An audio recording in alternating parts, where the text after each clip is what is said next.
Vamos con Ternium. La verdad que hay mucha información, la puede obtener en novedades, donde hay, sobre todo en Ternium argentino, porque no vamos a basar en esa. Igualmente, nosotros resumimos lo que creemos que es relevante o lo más relevante en este caso. Bueno, primero lo importante o lo que ha pasado en este trimestre es lo de los aranceles, ¿no? Acá está un poquito el calendario de los aranceles que ha pasado, que a partir del 1 de febrero los aranceles a México y Canadá fueron suspendidos en un plazo de un mes. Convengamos que Ternium México tiene la mayor exportación a Estados Unidos y lo cual repercute en Ternium Argentina, que tiene alrededor del 28% de tenencia en acciones o del paquete accionario de Ternium México. Por eso lo resaltamos. El 12 de marzo, siguiendo la agenda de estos aranceles, se anunciaron aranceles del 25% del acero y bueno, fue una caída de bolsa espectacular en ese periodo. Luego que los aranceles del 25% derivados a todos los automóviles producidos fuera de Estados Unidos. Sin embargo, los vehículos que cumplan con ciertas normas pagarán tarifas solamente sobre sus componentes producidos fuera de Estados Unidos, es decir, que tengan alguna dependencia de alguna empresa de Estados Unidos, ¿no? El 2 de abril, respecto a aquellos aranceles recíprocos, se ha anunciado justamente aranceles recíprocos con respecto a Argentina, que se importan de Argentina, aquellos productos. Recordemos que forma parte de un 0,20 del total de las importaciones de acero en Estados Unidos. Van a recibir un 10%, pero el 9 de abril se anunció la suspensión de estos aranceles recíprocos entre idas y vueltas para un plazo de 90 días. Por eso, a partir del 9 de julio, veremos qué ocurrirá con este 10%. Hoy se acordó o se concluyó que no se cobra por lo menos para el segundo trimestre. Inicia el ejercicio 2025 con un resultado neto de 36.319 millones. Esto medido en dólares da un 87,1% menos de si se pasa a dólares. La moneda funcional es dólar y el tipo de cambio promedio utilizado es en ingresos y gastos es de 1.074 y en el 2024 fue 823,8. Esto no da ni a palos el 55,9% de inflación. Una cosa de medición en dólares, a ver si tengo el balance anterior. Acá hay una aclaración, que es la parte del resultado neto, que fue alrededor de 36 millones de dólares y el año pasado fue 263 millones de dólares. Bien, seguimos con las filminas. Hay mucho acá. En febrero del 2025 se fusionó el Parque Eólico Vientos de Olavarría con Ternium. Esto da que no se renunden la información administrativa, se unifiquen los directorios y demás, lo cual ya no es subsidiaria de Ternium Vientos de Olavarría. Aparte es una empresa argentina, ¿no? Lo demás es Usiminas, como siempre, y Ternium México. Según la Cámara Argentina del Acero, la producción de acero acumulada en el 2025, tenemos que acero crudo baja un 2,7 anual y la de eliminado caliente aumenta un 8,5. Tenemos en cuenta que el primer trimestre del 2024 fue un desastre, no hubo obra pública y estamos comparando con casi nada, ¿no? De hecho, febrero de este año fue uno de los peores febreros desde que se mide del 2015. Bueno, como dije, es el segundo más bajo de la década. Los laminados en frío en el trimestre aumentan un 30,2%. Los laminados en caliente es lo que más se usa, por eso lo resalto. En el sector de la construcción sube un 0,6 secuencialmente, un 17,1 respecto a marzo del 2024. La producción automotriz baja un 1% respecto a febrero y un descenso del 2% anual. La energía se mantiene a niveles estables. La relación exportaciones sobre importaciones, acá con el boom de las importaciones, es 0,46, está en uno de los valores mínimos. Antes se daba, o generalmente se da, que importación es mayor que la exportación. El año pasado, sin embargo, fue de 0,8. Volvemos un poco al 2017, ¿no? Con estos valores también. Bueno, viendo algunas cosas, tenemos que el sector de la construcción aumentó, como dije anteriormente, el sector automotor baja, tanto mensual como anual, el maquinarias agrícolas e implementos se muestran más dinámicos con buenas expectativas por la cosecha de este año. El año pasado veníamos del envión de la sequía, los despachos hacia regiones vinculadas a las actividades energéticas se mantienen en niveles estables con perspectivas favorables. Y el segmento de línea blanca al despacho de los fabricantes de electrodomésticos como caída de esto, ¿no? Como consecuencia del aumento en las importaciones de productos terminados. Viendo lo que es acero crudo, aumenta un 4,5 secuencial, un 37% en marzo, en el acumulado baja un 2,7, laminados caliente aumenta un 8,5, pero como dije, vean acá los valores de despacho es muy menor al promedio, incluso 2020 fue un año de mierda, da valores muy pocos en este primer trimestre o en realidad con una caída de alrededor de 35% o 30% en el promedio. ¿Qué más seguimos? Bueno, baja un 5% en el anual. El año pasado también había bajado. Bueno, esto es el anual, donde hice todas las comparaciones y fui viendo años por año. Hay datos del año 60 más o menos. Y se puede ver los trimestrales o mes a mes a partir del 2015, por eso lo recalco, son 10 años. Bueno, las exportaciones están en un nivel bajo si se proyectan con respecto a años anteriores. Solo se exportó 96.000 toneladas, lo cual si se multiplica por 4 apenas puede llegar a pasar en 2015, no llega ni siquiera a pasar. Y las importaciones, bueno, esto sí se proyecta, puede pasar algunos años, pero bueno, esto tiene que ver con los envases de acero que se prefiere importar antes que producir.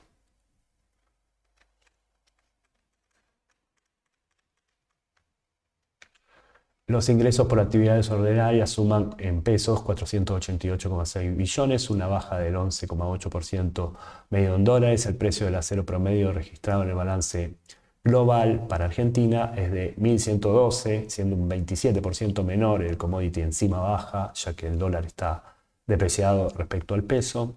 En 2024 eran 1.522 dólares la tonelada. Los costos de ventas acumuladas dan 434,4 billones y aumenta un 4,8, lo cual hace que los ingresos bajen y los costos aumenten, dándole un resultado, un margen operativo negativo. El margen de EBITDA es 3,2 gracias a depreciaciones y el margen de EBITDA del año pasado era 22%.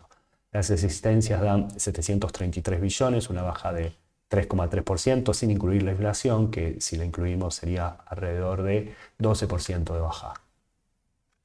Opa. Igual sigue grande. Vamos con esta parte que es el precio de la tonelada de acero. Vemos que en general ha bajado en todos los mercados, en el promedio un 18% y en la parte de región sur, que es toda Argentina, un poquito Uruguay, un 27%. Respecto a las existencias, tenemos lo siguiente: el costo de inventario, los inventarios bajan desde 758,2 billones de pesos a 733 billones. Y como dije anteriormente, los resultados operativos son negativos contra un positivo del año pasado. Por segmento se desglosan sus márgenes operativos, en realidad sus remuneraciones. El segmento no revestido, chapa laminada, es un 49%, baja un 15,1%. Los revestidos, que es un 47,3%, bajan un 36,4%, y los desbastes bajan un 24,6%. Las inversiones en compañías asociadas separadas dan un déficit de 12.492 millones. En 2024 dio un positivo de 83.575 millones. Esto es por el litigio que se tiene con las acciones de Compañía Siderúrgica Nacional, que quiso comprar Loma Negra, o por lo menos que tuvo una tendencia temporal, y los resultados en México.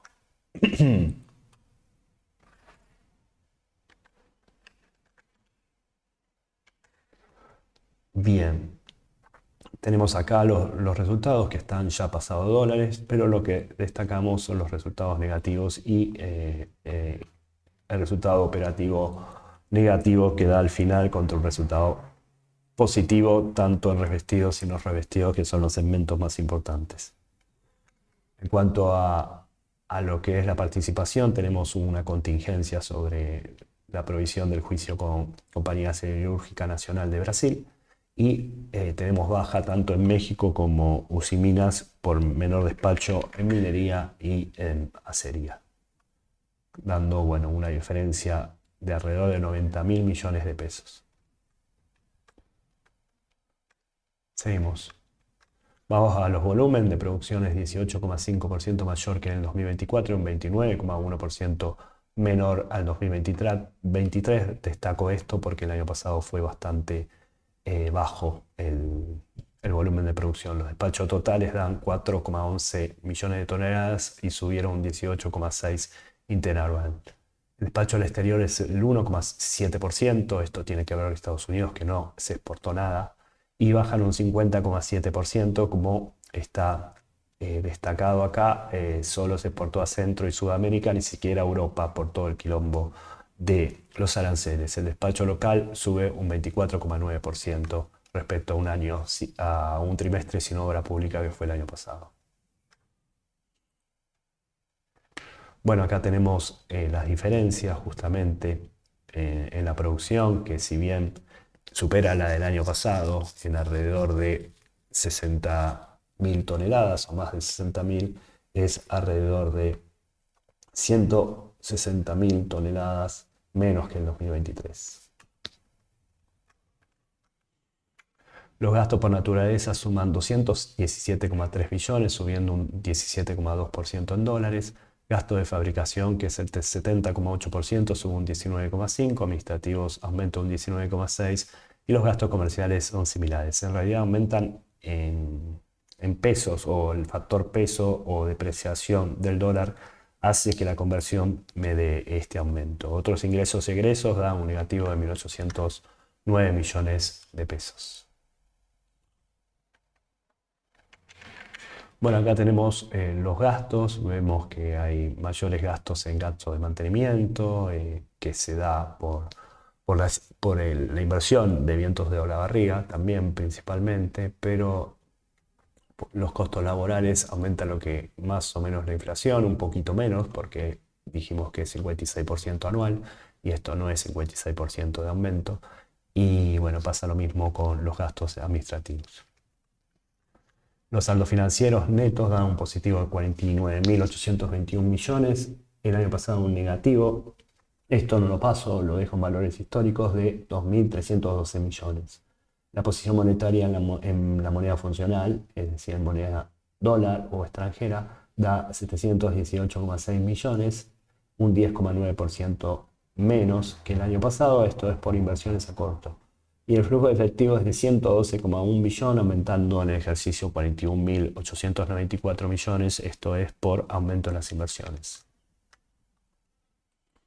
Bueno, los resultados positivos se da principalmente por resultados netos en activos financieros a valor razonable. Hay una diferencia de alrededor de 57.000 millones de pesos. Viendo los activos en moneda extranjera, tenemos para destacar otras inversiones, que son inversiones corrientes, es decir, a corto plazo, que aumentan alrededor de 200.000 dólares, 230.000 dólares. Y en el flujo de fondos podemos destacar el aumento neto de otras inversiones, que son estas inversiones a corto, en 111 billones de pesos. Y una cosa para destacar y para agregar, que lo vemos en el balance del año pasado, no, global que hace un apartado para Argentina. Se tienen 1.183 millones de dólares en inversiones y en flujo de efectivo y otras inversiones, donde de esos 1.183, 1.052 son denominadas en dólares y utilizados para bonos soberanos en Argentina y lo que es pagable en dólares y bonos del Tesoro de Argentina también con la denominación dólares, ¿no? Bueno, dólar link. Después 129 millones están en pesos y 3 millones que no vale la pena decir. Bueno, acá va. Respecto al acero, se espera un ligero incremento en el mercado local por sectores como energía, agro, construcción, minería, aunque compensados por envase de hojalata y tambores, que dan condiciones desfavorables en productos contra productos importados. Se acordó con Teppetrol un contrato para provisión de gas hasta abril del 2028. Esto le da certeza de poder abastecerse y además una certidumbre en cuanto a lo que tiene que pagar, que en este caso este contrato da o se acordó en 66,7 millones de dólares. Esto lo vemos acá, es 66,2 millones de dólares. Es bueno, con determinadas condiciones, pero hay una certidumbre, como dije anteriormente, hasta abril del 2028, proveyendo 707 millones de metros cúbicos diarios durante 3 años. Otra cosa importante es la asamblea del 9 del 4 de este año, que no se acordó la distribución de dividendos por el periodo 2024, restando 153,6 billones para el incremento de la reserva facultativo para financiamiento de inversiones. Esto está puesto en toda la anotación en esta asamblea, perdón, lo cual es, bueno, la Luisa Fernández a cargo de la accionista controlante, que es Ternium España, que tiene el 62% de las acciones de Ternium total, dice el porqué de los dividendos del 2025. Esto se debe principalmente por lo que pasó con la apertura del cepo y no poder girar dividendos por lo menos hasta el 2024. Entonces, acá dan la historia de cuánto se pagó dividendos entre 2015 y 2019, 87 millones de dólares. En 2020-21 no se pagó, en 2022 se pagaron 300 millones de dólares y en 2024 184. Da un promedio de que se pagaría 100 millones de dólares. Alrededor de, bueno, en pesos no lo vemos, o sea, son 100 millones. Y acá hay una nota que también me pareció interesante, a ver si la tengo por acá.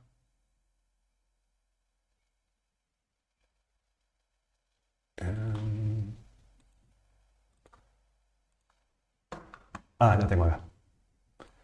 Que es, bueno, una de las preguntas que le hicieron es que los dividendos lo van a generar durante el 2025, que va a estar habilitada el pago para estos en moneda fuerte, en moneda dólar, a partir de abril del próximo año. Esto tal vez se paguen dividendos para sacarse bonos de encima, pero el fuerte va a estar en el año que viene. La liquidez baja de 3.22 a 3, sube de 3.22 a 3.51, la solvencia de 6.77 a 7.23, el valor del libro es 1.184, la cotización es de 603, muy por debajo, un 50% el valor del libro, la capitalización es 2.724 millones y la ganancia por acción acumulada es baja, 8,4, que es un tercio más o menos del primer trimestre del 2024. Es todo. Hasta luego.